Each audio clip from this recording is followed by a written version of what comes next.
উথাল পাতাল পেরিয়েও আমার ফ্যামিলিতে হাসি খুশিভাবেই চলছিল।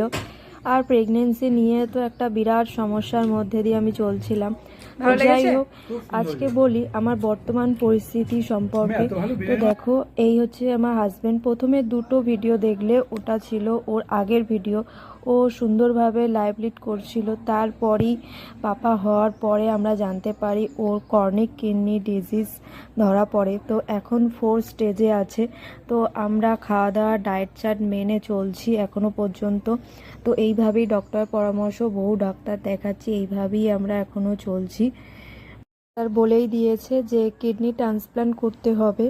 তো যাই হোক, এখন মোটামুটি 4 স্টেজে আছে বলে আমরা পুরোটা ডায়েটের ওপর দিয়ে যাচ্ছি। আর ফিস্চুলা যদি ক্রিয়েটিন বেড়ে যায় তখন ফিস্চুলা করতে হতে পারে।